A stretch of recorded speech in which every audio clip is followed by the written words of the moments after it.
Esse reino será implantado através da sua vida e da minha vida. É assim que Deus escolheu, amém? E Jesus disse assim: nisto conhecerão que sois os meus discípulos, se vocês amarem uns aos outros. Não há ação mais importante, não há poder maior que esse, do que o jeito que nos amamos, o jeito que nos importamos. Entendemos que Jesus é a cabeça da igreja e nós somos o corpo que age no poder dessa cabeça, o cabeça é Jesus Cristo. Amém? Então nós somos os pés, nós somos os braços, nós somos as mãos de Jesus, o coração que ama, a mão que estende, que abraça e que abençoa. Amém? Pode assentar-se. Você pode mudar o mundo, e é o que nós estamos vendo nesses dias. E eu consegui só atender o primeiro ponto no domingo passado, então hoje eu vou rever rapidamente e aí entrarmos no segundo. Mas, para introduzir e relembrar parte, nós não podemos fazer a obra, ou melhor, nós não podemos fazer a obra sem Deus, porque a obra é dele, é no poder dele. E as pessoas, e pastores, e igrejas, e líderes que tentam fazer na sua força, naufragam. Você já viu isso? Por isso você vê muita gente cair, porque fizeram nas suas forças, se perderam. Então a obra de Deus se faz no poder de Deus, a obra é dele. E a nossa preocupação nem é a obra, a nossa preocupação é com ele. Porque quanto mais somos dele, mais nos envolvemos com ele, nós entendemos para fazer aquilo. Por isso que nós não podemos sem ele. Para a gente fazer, precisamos estar com ele. Mas também ele não pode sem nós. E isso não tem nada a ver com orgulho. Ele falou, opa, o que Deus fez? Não, você e eu somos um Zé Ninguém da vida, mas não é essa a questão. É que ele, por amor, porque existe um relacionamento tão maravilhoso entre a Trindade, ele é Deus Pai, Deus Filho, Deus Espírito Santo, e isso que existe de tão especial nesse relacionamento, ele quis que acontecesse comigo e você. Então, por isso ele resolveu também que nós estender a mim e você a oportunidade de fazer a obra dele nesse mundo que os anjos desejaram. E para mim, quando eu penso em participar da obra, o que vem ao meu coração, e olhando para a palavra de Deus, participar da obra, do ministério, daquilo que Deus confiou, do seu reino nas nossas mãos, é a maneira que ele planejou, e eu quero que você fale comigo, está ali, porque eu quero que grave ainda mais no seu coração. Por que Deus planejou? Primeiro, vamos falar juntos, para andarmos com ele, e eu quero ouvir bem forte, tá bom? E o conhecermos.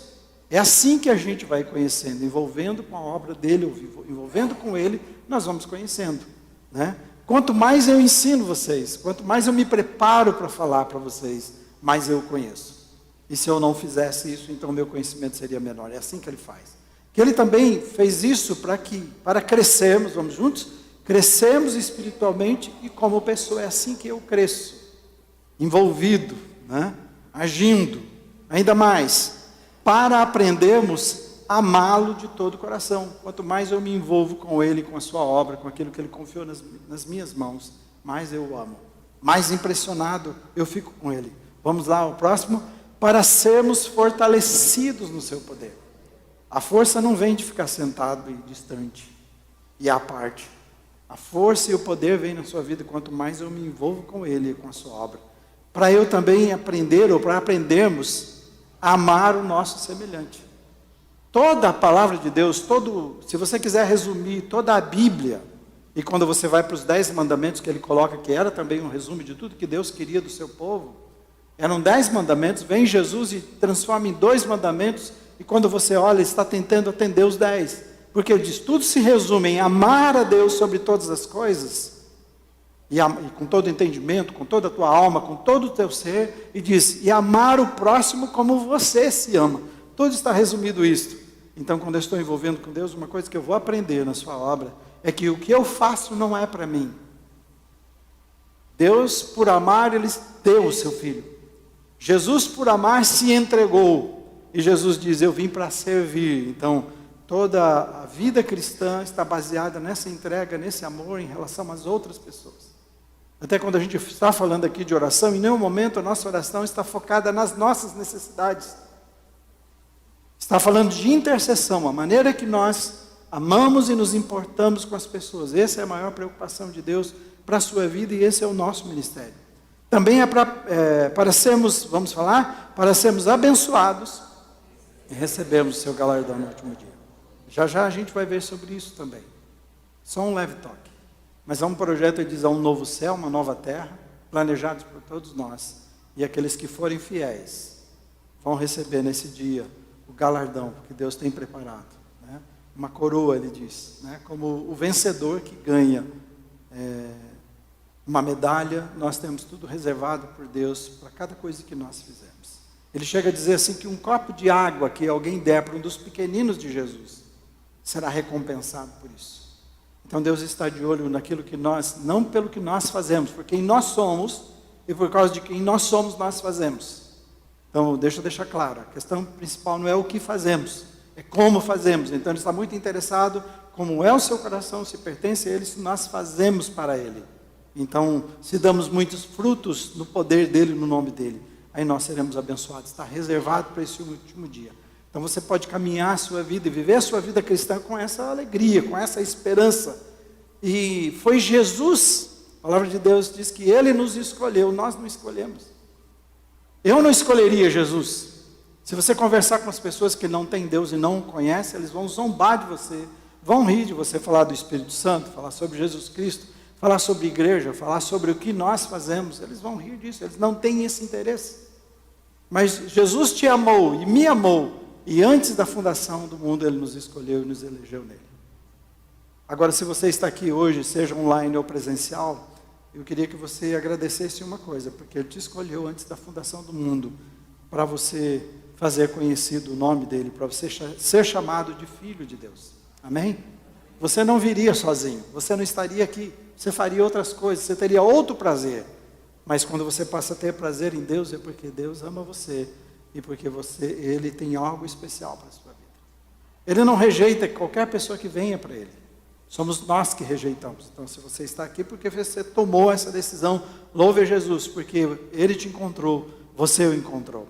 E Jesus diz assim, para a gente entender a missão, assim como o Pai me enviou, Ele diz: eu os envio. Por isso que eles são discípulos, são aprendizes dEle.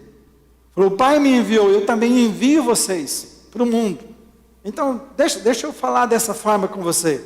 Nós estamos no mundo, nós não somos do mundo, mas o mundo é a nossa missão. O problema é que nós nos enganamos, nós estamos no mundo e achamos que aqui, nós somos daqui, e passamos a empregar a nossa vida e viver a nossa vida aqui. Por isso que Deus tem que permitir tantas coisas, permitir, não causar. Dele só vem todo bem, mas permitir muitas coisas fecharem ao nosso redor, para a gente poder olhar para cima, para a gente olhar a nossa finitude, a nossa pequenez, a nossa fragilidade, para a gente correr para Ele e lembrar que é uma vida maior e melhor, que a nossa vida não é aqui, não é neste lugar. Esse não é o nosso país, aqui é de passagem, nós estamos como estrangeiros aqui, peregrinos. Há um novo céu, uma nova terra, nós pertencemos à eternidade. Amém? Então, já que nós estamos no mundo, nós somos do mundo, mas o mundo é a nossa missão, o nosso papel é resgatar esse mundo no poder de Jesus. Fomos enviados para levar essa mensagem de esperança. Assim como um dia você foi alcançado, pessoas oraram por mim, pessoas foram exemplo para mim, pessoas choraram por mim, pessoas jejuaram, pessoas me suportaram para eu chegar aqui, para ser resgatado. E você e eu vamos tocar o mundo, sendo testemunhas da vida, morte e ressurreição de Jesus. Tudo se resume a isso. Essa é a igreja verdadeira. Essa é a vida verdadeira. Essa é a única mensagem que esse é o evangelho. Se a gente quer saber se uma igreja é evangélica, você está ouvindo muito por aí. Uma das coisas essa igreja não é evangélica, apesar de ser chamada. Por quê? Uma igreja evangélica, o centro dela não é essas mentiradas que você ouve por aí. O centro da sua mensagem é Jesus Cristo. Somente. Nada mais. É o Jesus crucificado. Somente. Essa é a igreja evangélica. O evangelho trata de Jesus. Trata exatamente da nossa situação de pecado e da nossa miséria, da nossa queda e da impossibilidade de nós fazermos qualquer coisa para mudar a nossa miséria espiritual, e de Jesus, que é a salvação, que isso é a verdade básica, é a solução e a verdadeira resposta para o nosso dilema. Esse é o evangelho, essa é a verdadeira igreja. E verdadeira igreja não é igreja missionária, não é igreja batista, não é igreja presbiteriana, ela não tem nome. Ela é igreja de Jesus. É qualquer igreja que fizer isso, que pregar a Jesus e que viver Jesus. Amém? Agora eu espero que aqui a gente continue sendo a igreja de Jesus, né? Amém? Que você seja de Jesus e viva essa experiência. No domingo passado, então, nós olhamos para a vida de Abraão, porque ele viveu, a gente está vendo isso, uma vida fiel ao seu chamado. E Deus disse que nele seriam abençoadas todas as nações, todas as terras, todos os povos. E exatamente nós estamos falando o que hoje? De Abraão, da sua fidelidade, do homem de fé. Por isso nós estamos falando dele, porque ele viveu compromissado com Jesus Cristo, com Deus, né? E aí é o exemplo disso, que tudo isso foi escrito por causa de você e de mim. O que está escrito no Velho Testamento foi escrito por causa de você e de mim, para a gente entender hoje. As experiências de Abraão, que precisam ser repetidas. Quando a gente, nossa, que homem de fé. Nossa, nós ouvimos sobre amigo de Deus. O que isso tem a ver com a sua vida e a minha vida? Então, no domingo passado, relembrando, nós fomos desafiados com a vida de Abraão para não contentarmos, ou para você não contentar-se em viver um relacionamento à distância com Deus. No nosso caso, ele foi chamado de amigo. Deus diz assim: Abraão é meu amigo. E escrito lá no passado, por causa de nós, vem Jesus dizendo no futuro: o Filho de Deus, vocês são meus amigos, se fizerem o que eu ordeno a vocês. Por isso que a gente não pode levar a nossa vida cristã de qualquer maneira. E eu não posso achar que vir à igreja, ouvir uma mensagem, sair daqui, que isso mudou. Na verdade, ele falou assim, se isso aí é como olhar no espelho. Eu olhei, está tudo bem, a mensagem passou, dei uma olhada, e depois eu não lembro mais como estava, eu precisaria ir para o espelho de novo. A palavra precisa encontrar lugar na sua vida, no meu coração. Algo em que eu assumo compromisso. Eu tenho pedido em nome de Jesus, e a nossa oração, quando o João e eu oramos, é que a palavra que ela encontre lugar no seu coração e não encontre um coração petrificado. Porque você ouve, fica emocionado, vai para casa, e por isso que, cadê o seu papel? Cadê a sua anotação? Cadê a sua decisão daquilo que você está ouvindo? Para que você possa então fazer diferença. Jesus diz: são meus amigos se fizerem, se vocês entenderem o que eu estou pedindo a vocês. E ele diz assim que ele não ia ter um relacionamento de senhor e servo. Que essa foi a discussão dos discípulos. Quem é maior entre nós, Jesus? E deu uma briga, porque todos achavam que era o tal. E Jesus falou assim: no meu reino não é assim, o menor é o maior. E ele estava dizendo assim: eu não tenho vocês como servos, vocês estão enganados. Eu os chamo de amigos. O servo não conhece nada sobre o seu senhor, ele só faz as coisas. E eu não vou tratar vocês assim. Por isso a amizade. Ele falou assim: tudo que o Pai me falou, eu dei a conhecer vocês. Não tem segredo entre nós. Na verdade, eu estou falando tudo ao respeito, não é? Quando você vai para uma empresa que pessoas tem um chefe aqui que não quer perder o seu lugar, né?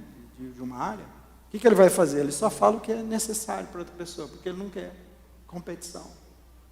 Porque ele é chefe. Eu não quero perder meu lugar. Ele também sente que é possível que perca. Então ele já sabe que é fraco, né? Mas Jesus está dizendo assim: não é assim comigo. Nós não vamos fazer isso. Eu não vou trabalhar assim com você. Você será meu amigo. Mas esse ser meu amigo significa assim: você vai conhecer coisas sobre o meu projeto, sobre a eternidade, sobre o meu plano que ninguém mais vai conhecer. Por isso que fé é ver o que mais ninguém vê. É ver o impossível. Vocês são meus amigos. E eu revelo a minha intimidade. E esse é o relacionamento que Jesus deseja ter comigo e você. Agora o que me chama a atenção, e que você deve olhar, claro. Veja, eu só estou revendo o primeiro ponto ainda, tá bom? Já eu entro no segundo, vou ser rápido, não se preocupe, para você entender. Mas, como é que está a sua amizade com Jesus?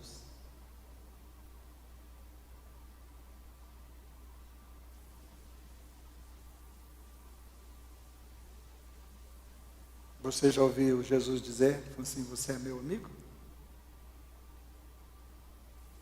Não é você dizer para ele, estou falando ele dizer para você: você é meu amigo, deixa eu te contar umas coisas. O que me chama a atenção E quando eu estou perguntando como está, porque ela é uma decisão sua como cristão. Olha o que Jesus disse em João 15, 14 e 16. Vamos ler comigo? Vocês serão meus amigos se fizerem. Serão, vamos falar o que está em amarelo? Serão se. Os dois em amarelo. Serão se. Eu gosto de Jesus por isso, porque parece que quando fala de evangelho, quando fala de igreja, quando você ouve as pregações por aí, parece assim, que Jesus te pega no pescoço, aperta e fala, você vai me aceitar ou não vai? Vai me aceitar ou não vai? Se você não aceitar, eu vou complicar a sua vida, né? Alguns disseram, não vem pelo amor, vem pela dor. Parece assim. Claro que a gente, pela dor, talvez a gente esteja mais sensível para Deus, mas não foi Jesus que pegou você pelo pescoço e te deu um monte de dor, não. Na hora da dor, ele se apresentou como um amigo, falou, quer me ajuda? Mas não foi ele que pegou no seu pescoço, não. Quem pega no pescoço é outro. E eu gosto de Jesus, ele falou, você quer ser meu discípulo? Você quer? Então ele não está pedindo para ninguém aqui desesperadamente, olha, me segue pelo amor de Deus. Alguns acham que é assim, ele não está fazendo isso. Ele só demonstra o amor dele, oferece o amor dele e diz assim, e aí? Vamos ser amigos? Entende a diferença? Se alguém quer ser meu discípulo, ele diz, negue-se, é sempre se. Negue-se a si mesmo, é seu, é com você. Tome a sua cruz e depois me siga. É uma escolha. Como aqueles discípulos fizeram. E a escolha aqui, você quer ser meu amigo? Se você deseja, então, faz o que eu falo. Agora, como é que eu vou fazer o que ele fala se eu não ouço o que ele fala, se eu não ando com ele? Então, é conhecer a Bíblia, se você quer entender, é conhecer a Bíblia, a palavra de Deus e obedecê-la. Isso é andar diariamente com Jesus. Relacionar com Ele através da palavra, da meditação, da oração, da obediência. Isso é relacionar-se com Jesus. Então, se você quer ver a sua amizade com Ele, se você fala assim, eu não tenho tempo de ler, não tem jeito, essa desculpa já foi, irmão. Você não tem desejo de ler. Porque o dia que você tiver desejo, você consegue tempo. O tempo é a gente que faz. E aí é quando a gente entender realmente quão imprescindível é andar com Jesus. É assim que se desenvolve a amizade com Jesus. Relacionando através da leitura, da meditação, da oração, outras coisas mais, mas principalmente aqui, e obediência. Sabe uma frase que Deus me deu essa semana? Numa conversa, ou a semana passada, acho que foi, com alguém. Eu disse para a pessoa que estava passando por uma situação que ela precisava, que Deus precisava ser a maior busca do seu coração e que a santidade dele precisava ser o maior desejo da sua vida. A busca por Jesus e a santidade. E a pessoa concordou, falou, não, eu concordo. Eu concordo, inclusive, que esta é a resposta para a minha dor. Mas disse, eu não posso sentar com o Senhor agora. Eu estou correndo muito, eu tenho muitas coisas para fazer, eu não consigo. Bom, claro, deixa claro que não é porque não senta comigo, né? Deixa claro, cada um tem compromisso, a questão para mim é outra. É com Deus, não é comigo. Eu estava dizendo de como a pessoa estava andando com Deus. Se você estiver andando com Deus, não precisa se encontrar comigo, não é essa a questão. Então era isso, tá bom? Sei que vocês têm agenda, não é isso. Mas a frase que Deus colocou no meu coração e eu mandei de volta para ela, essa pessoa é, pare de correr sozinho e passe a andar com Jesus. Porque esse é o grande dilema. Corremos, corremos, corremos, corremos, e aí a gente não sabe para onde está indo, se perde, e tem que voltar e fazer tudo outra vez. Deixa eu dar um exemplo, coisa que aconteceu comigo, e já explicar antes que tentem me prender, né? Ou entrar com processo, deixa eu explicar que isso já foi há muitos anos atrás, tá? Numa época que não tinha problema a gente caçar, numa época que os pássaros e animais não estavam em extinção, tá bom? Quando eu fiz isso. Então, fui com a cartucheira, meu amigo também, uma 32, que a gente mesmo prepara, põe o chumbo, prepara, e ela é uma espingarda que ao atirar, ela espalha os chumbos. Então, você pode pegar vários num tiro, né? Então, a gente fazia isso. Então, um parente da Rosani, que a gente era muito amigo, eles tinham terras, e na terra, no sítio deles, havia uma mata muito grande que era reserva. Então, um dia nós tiramos para ir caçar. Quem deve conhecer a pomba asa branca, que é grande, que era legal, era uma caça legal, né? Então, eu fui com ele. entramos, tínhamos que passar um terreno trabalhado pelo trator, longo, e depois, tudo a pé, e depois entrar na mata e num lugar onde era o lugar que era bom para a caça. Então nós fomos lá, estávamos caçando, depois não pudemos ficar muito tempo. O tempo começou a fechar para a chuva, e nós tínhamos que voltar logo, porque a chuva mostrava que era muito forte, e ainda a gente tinha todo aquele terreno depois da mata para andar, e ele molhado, aquele que foi trabalhado com o trator para plantio, ia ser difícil. Mas ele me conta uma coisa que eu queria que você pensasse. Ele disse que estava caçando, e que uma outra vez, naquele mesmo lugar, e de repente levantou um temporal, e começou a escurecer, e ele viu que já tinha passado o horário, e ele tinha que sair correndo que nem um doido, para voltar para casa. E é o que ele fez, pegou as coisas, saiu correndo, e correndo, correndo. De repente lá, acho que depois de uns 15, 20 minutos, ele levou um tombo, ele caiu feio, né? Tropeçou e caiu. E ele levantou e continuou correndo, correndo, correndo, para descobrir 20 minutos depois que ele voltou para o mesmo lugar de onde ele tinha saído, onde ele estava. E aí ele falou assim, o que a gente faz quando a gente se perde? A gente não sai correndo.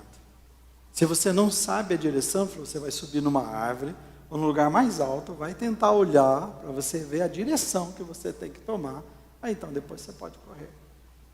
O que me chama a atenção nisso aqui, é exatamente isso. As pessoas estão correndo, correndo, correndo, correndo sem rumo, correndo para lugar nenhum, e o segredo exatamente não é correr, mas saber que direção eu estou indo enquanto estou correndo. E aí? Só quando a gente anda com Jesus, ele diz, eu vou revelar coisas para o seu coração, eu vou abrir portas que não existem, eu vou também acalmar o seu coração, eu vou impedir você de tomar decisões erradas, e ter que fazer de novo, você vai pegar o rumo certo, a direção certa. Por isso vai o meu conselho para você também.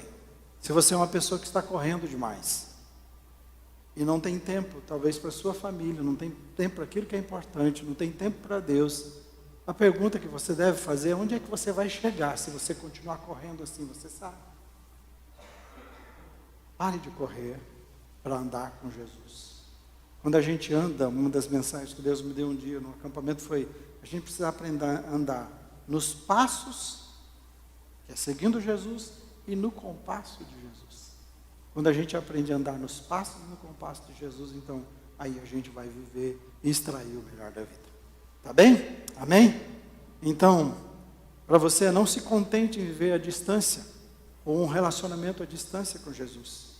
Ter esse relacionamento assim é correr sem rumo, sem direção. Decida que você vai andar com Jesus e que você vai trabalhar essa amizade com Ele. Ele diz que é uma decisão sua de ser amigo dele ou não. Eu quero ser amigo cada vez mais de Jesus. Amém? Busque isso do Senhor Jesus. Tá bom, segundo, para mudar o mundo. Então vamos lá? Não se contente em ficar de fora. Vamos falar juntos?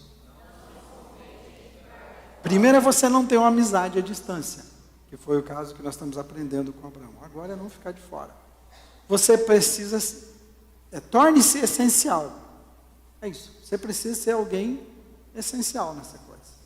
Para mim, quando Deus faz o que é impensável, falar para Abraão, Abraão, meu amigo, né? Ele fez o impensável, e nesse impensável ele revela a intimidade. Por acaso eu vou fazer algo aqui sem falar para o meu amigo Abraão? E ele fala para Abraão.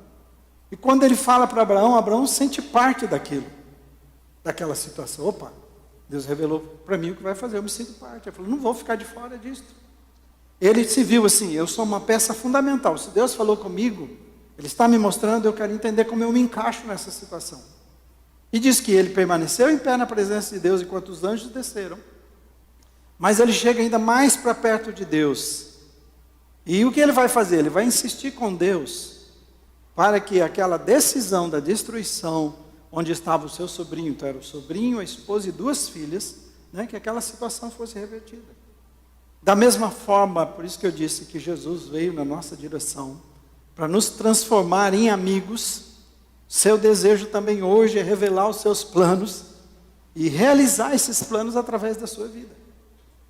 Em nome de Jesus, querido, não fique contente com o que está acontecendo na sua vida, não fale, é só isso. É por isso que casamentos acabam, Por isso empresas fecham, porque nós olhamos e gostamos, tá bom, só para sobreviver mesmo. E a vida espiritual não é assim. Precisam ser renovados constantemente. Seu chamado, em 1 Pedro 2,9, que não tem aí, mas eu vou ler para vocês, diz assim: vós, porém, isso é a sua vida como filho de Deus, como discípulo, eu e você. Vocês, porém, são geração eleita, sacerdócio real, nação santa, povo exclusivo de Deus, para anunciar as grandezas daquele que os chamou das trevas para a sua maravilhosa luz. Veja só, você é essa geração, esse é seu tempo, essa é a sua responsabilidade, de preparar para a próxima geração. Você está aqui a serviço de Deus. Ele está dizendo, pessoa santa, exclusiva, separada totalmente para Ele, para anunciar as grandezas. Na sua vida, na sua casa, no seu trabalho, onde você estiver, você está anunciando as grandezas do jeito que você é. A maioria das pessoas que estão impactadas com a minha vida são pessoas que possivelmente eu passei o mínimo com elas. Mas de uma certa forma, um encontro foi diferente para elas verem alguma coisa diferente na minha vida. Foi importante para verem. E é assim que deve ser com você. Cada encontro que as pessoas tiverem nessa convivência que Deus permitir, eles vão perceber as grandezas de Deus, o bom perfume de Cristo, ao você abrir a boca, ao você negociar, ao você falar. Você é diferente. E é interessante que nesse texto de Pedro, acima, um pouquinho antes, está dizendo que a medida, falando de amizade, a medida que nós nos aproximamos de Cristo, é assim que nós nos tornamos capazes e úteis. Porque lá ele chama nós como pedras vivas. Ele está falando de um edifício sendo construído. Um edifício é construído de pedras. Cada pedra é colocada para a formação desse edifício. Só que ele diz, vocês são pedras vivas. Estou construindo o meu reino. E à medida que nos aproximamos dele, ele vai trabalhando as nossas vidas para nos tornarmos capazes e úteis para essa obra. Por isso que o relacionamento à distância não serve para Jesus. É como brasa que vai apagar, que vai morrer. Nós precisamos estar juntos uns com os outros, nos aquecendo para ter a vida e o calor da presença e o Espírito. E quando Jesus, falando em vida útil, quando Jesus vier na sua glória e assentar no seu trono, um texto dizendo em Mateus, acho que Mateus 25, dizendo que ele vai falar algo para as pessoas que estiverem à sua direita. E qual é a palavra? Vinde benditos de meu Pai, e diz, e recebam por herança o reino que está preparado para vocês desde a criação do mundo. A Bíblia diz que Ele nos chamou antes de criar o mundo, o universo. Se você acha que o universo é maravilhoso demais, antes dele criar, lá estava um projeto para mim e você.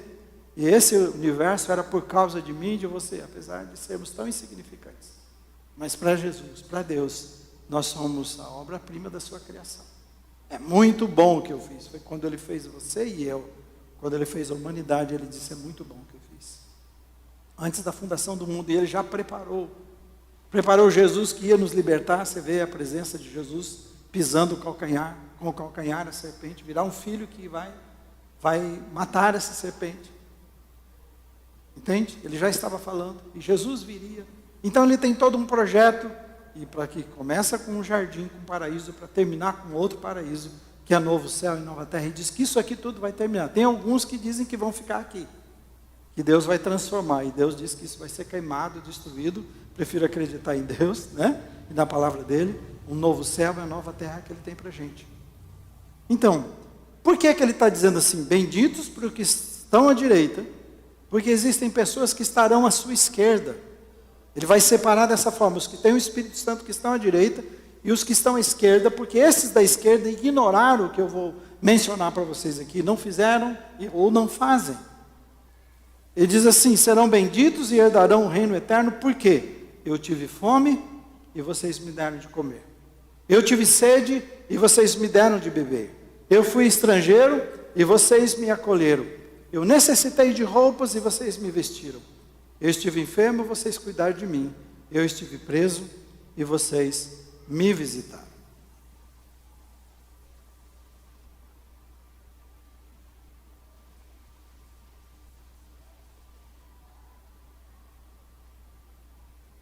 E Ele vai dizer isso para aqueles que as suas vidas foram úteis e dedicadas. Porque os outros dizem, mas quando te vimos assim? Porque falou, eu nunca te vi aqui, Jesus.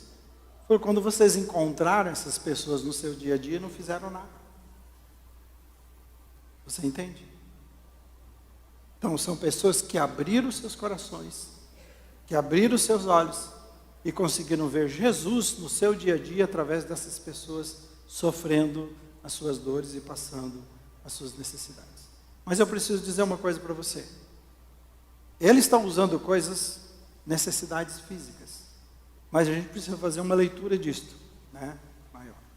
Porque Jesus não está falando disto. Claro que nós fazemos isso. Mas o que Jesus está dizendo é o mesmo que aconteceu quando ele multiplicou 5 pães e 2 peixinhos. 5.000 pessoas atendidas. No outro dia essas pessoas estão desesperadas, correndo atrás de Jesus.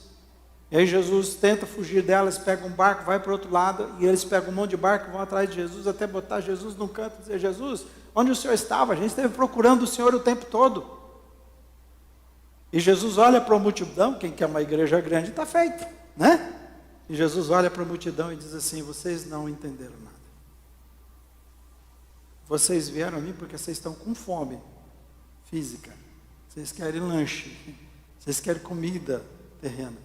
Mas vocês não viram o milagre que eu fiz. E o milagre, aquele que multiplica, é o que estava dizendo assim, há uma fome, eu sou o quê? Eu sou o pão da vida, é isso que ele diz. Então vocês não conseguiram entender. O problema então maior aqui, não é você sair distribuindo e ajudando as pessoas. É mais que isto. Nós ajudamos as pessoas, mas nós sabemos que há uma coisa mais profunda, e nós levamos Jesus Cristo, se ela está com fome, a gente dá algo, mas nós levamos Jesus que pode mudar tudo, que vai saciar a fome e a sede existencial que ela tem. Senão ela vai entrar gordinha no inferno, não é essa a questão. E rico no inferno, não é essa a questão. A questão é se conheça Jesus. Então o seu chamado, o meu, é sermos pão partido. Assim como Jesus foi para esse mundo, eu e você sermos pão partido. Sabe, eu queria dizer para você o seguinte, talvez essas 2 últimas semanas, foram as 2 semanas mais difíceis que nós já enfrentamos no ministério de intercessão que nós temos. Pessoas que voluntariamente escolheram dar o seu nome, então nós temos um ministério no WhatsApp de intercessão, e cada vez que eu recebo pedido, alguém da equipe recebe pedido, nós colocamos lá, e nós oramos imediatamente e passamos a orar até que Deus responda.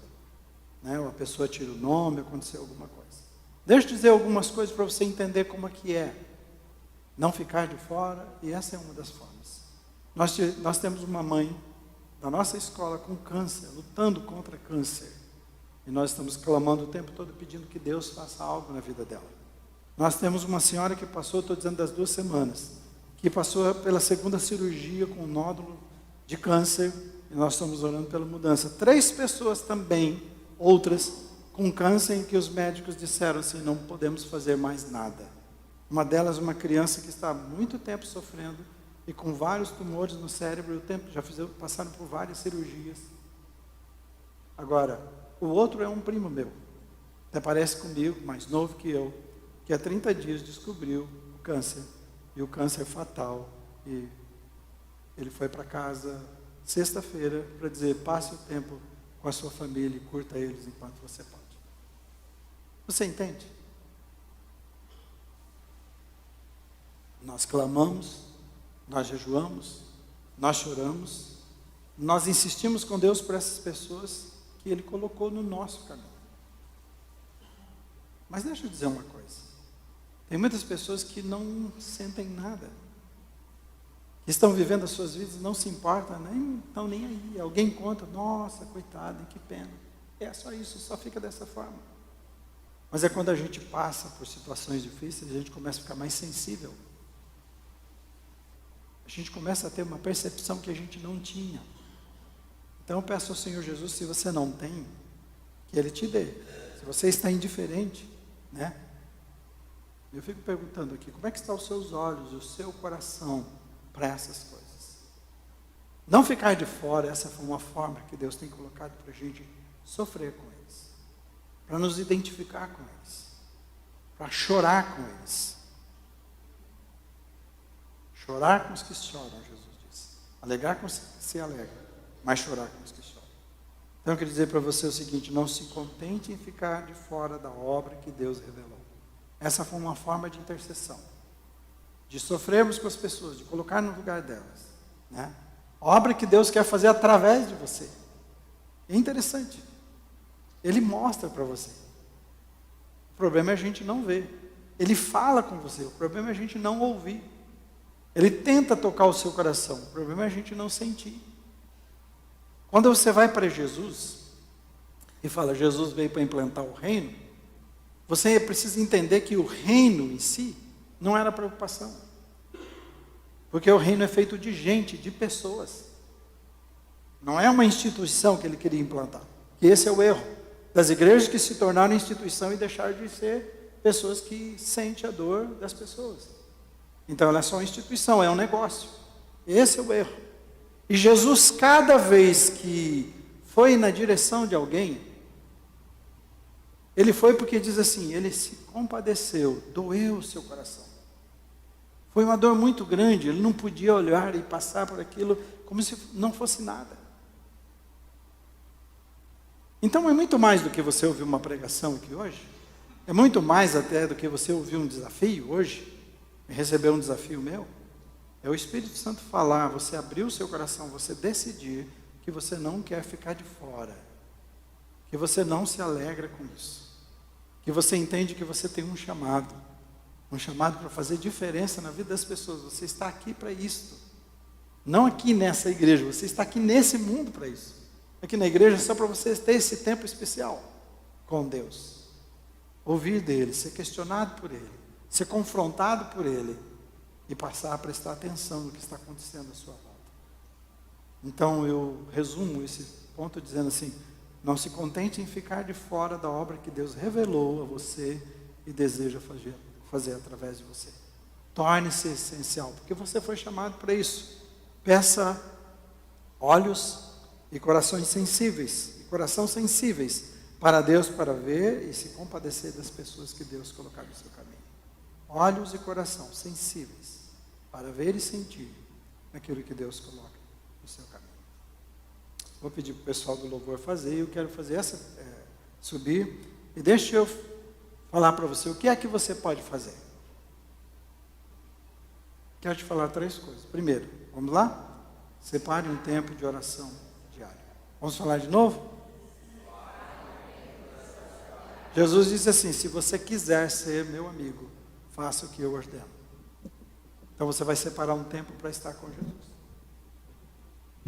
Amém?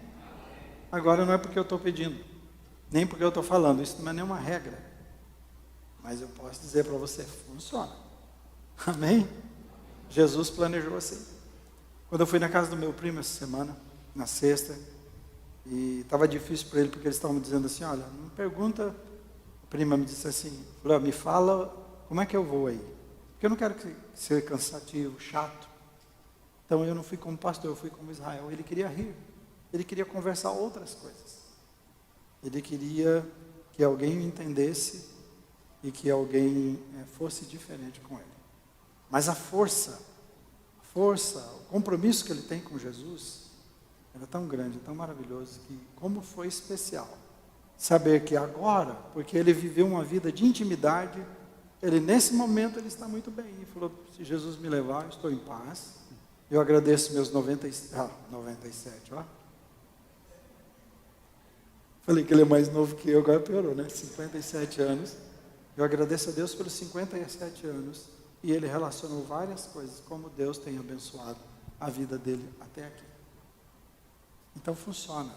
Quando a gente é íntimo de Deus, a gente está preparado para tudo. Nós não queremos perdê-lo. Mas deixa eu dizer o que eu fiz de oração naquele tempo. Eu creio na oração desta forma. Eu acordo de madrugada, umas 4 horas, naquela manhã. E não é uma visão, Deus me dá uma imagem só mental, não era visão. Na imagem mental eu estava vendo, a quimioterapia dele estava sendo líquida, né? Estavam colocando, e o objetivo era principalmente atacar o fígado, que se ele não reagir, não tem o que fazer. E o que Deus me mostrou foi o seguinte, para que foi feita aquela quimioterapia? Para atacar as células que estão matando, que estão fazendo mal. E fazer o quê? Matá-las, para o seu organismo reagir. E alguém tem dúvida disso? Não, ninguém. Bota aí o negócio, porque Ele vai fazer isso. Pergunta que Ele me faz: e a hora que eu coloco a minha mão? O meu poder? Qual é a dúvida? Você está entendendo, irmão? Qual é a dúvida? Então a quimioterapia é mais forte do que o meu poder? Eu sou o Deus dos impossíveis. A minha oração é cura, para a glória do seu nome. Todos pegam esses exames depois e vejam o intestino, vejam o pulmão e vejam o fígado e falam assim: não tem jeito. Um milagre aconteceu aqui. A glória é para Deus. Então, quando eu estou falando de orar para vocês, vocês sabem. Toda hora que alguém pergunta: como o senhor está? Eu falo: olha, eu estou aqui pelo milagre de Deus. Porque ainda seria mais rápido, porque enquanto eu e o Micael estávamos no cardiologista, ele falou assim: olha, há 2 dias ou um dia, perdemos o nosso amigo com mal súbito em casa, um outro médico com 47 anos. Nós já perdi um outro com 37. E o que é? Você tem uma embolia e morre em casa. Onde está? Não tem o que fazer. Eu tive nos 2. Então vocês vão ter que me aguentar. Mesmo. Porque ou a gente ora e acredita que Deus é real, que Ele cuida da nossa vida. E eu vou dizer para vocês, eu e a Rosane brincamos com a morte lá em casa. A gente estava brincando assim: olha, eu vou morrer primeiro. Ela falou: de ser nada. Foi porque eu que vou. Eu falei: não, Deus cuida muito dos detalhes da sua vida desse jeito, não vai dar. Brincando. Porque a gente estava lembrando todas as coisas maravilhosas que Deus livrou a nossa vida até aqui. Então a pergunta é: por que Ele livra você, irmão? Você ser um zero à esquerda nesse mundo, é para isso? Ele chamou você para ser nada nesse mundo, é isso? Misericórdia, que Ele abra os nossos olhos. Ele chamou você para o seu legado, levar o nome, mostrar o nome de Jesus e as pessoas serem impactadas. Então separe um tempo, creia que você estará na presença de Jesus, conversando com Ele, falando com Ele. Ele está ali, é o recurso dele. Se a quimioterapia tem poder, falou assim: aqui é Deus quem disse, esse é o recurso, pega, você acessa o meu poder, cura. E é isso que eu estou fazendo. Eu não estou perguntando se é da vontade de Deus, porque isso aí é com Deus. Eu estou orando, o Senhor disse que eu podia orar e confiar. Ele está vivo, Ele está aqui ainda. E se tivesse morto, eu podia orar para ressuscitar também, se o Senhor quiser, porque o Senhor pode. Ele pegou os órgãos de Lázaro, que já estavam decompondo, cheirando mal, fez todos eles voltarem à vida e dizer: está aqui, levanta Lázaro. Ou nós cremos nisso, então por isso estou dizendo: separe um tempo de oração diário, se você realmente é de Jesus e acredita em Jesus. Se você quer ver mudança na sua vida. Segundo, faça uma lista de pessoas sem Jesus que Ele colocar no seu coração. Vamos falar juntos? Faça uma lista de pessoas sem Jesus que Deus colocar no seu coração. Você deveria ter essa lista diária, de orar todos os dias. Orar todos os dias. Eu disse que a gente vai ter o culto do amigo. Sabe o único problema que eu tenho com o culto do amigo? É que a gente faz um culto, olha evento. A gente faz um culto, todo mundo ora, convida e depois esquece do amigo. Nunca mais vê o amigo, nunca mais pergunta para o amigo, porque nós já cumprimos a obrigação de fazer o culto do amigo. Então deixa eu dizer o seguinte: não estou nem aí com quem vem no culto do amigo, se vai encher ou se não vai encher. Vamos deixar claro isso? Amém? Se vier uma pessoa ela se converter, aleluia. Mas eu quero dizer o seguinte: eu espero que você aprenda o processo de amar alguém, de se importar por alguém e de ter pessoas que você tem um tempo de oração e agora você tem pessoas na sua lista que você vai orar até que elas tenham um encontro com Jesus Cristo. Que amém mais xoxo, hein? Tem mais crente aí? Misericórdia, irmãos. Amém? Assim seja, né? Amém, é isso. Terceira coisa que você vai fazer: peça para entrar no ministério de intercessão. É livre. Mas deixa eu dizer assim: não é para fracos. Vou já deixar claro. O que quer dizer com fraco? Ah, não, vou sair disso aqui cada dia. Não, estou deprimido. Olha, você vai ficar mesmo. Então não é para fraco. É para quem assim que receber, falar aleluia, glória a Deus. Uma oportunidade de sentar com Ele agora em oração, de ir lá na presença de Deus e clamar e pedir mudança. Se não, pede para sair, irmão. Pode pedir, que é melhor. Mas a oração assim é porque eu amo, eu me comprometo, eu amo, eu me importo. E eu sei que Deus vai ouvir essa oração e eu vou fazer. Amém? Então se você quiser, só manda para mim no WhatsApp, põe meu nome aí, pastor. Aí você vai receber a nossa lista, né, semanal, toda vez que atualizar. E você vai, nós vamos orar juntos e clamar a Deus. Nós estamos clamando por essas pessoas, pedindo mudanças na sua vida, sabendo que Deus vai lá por nós.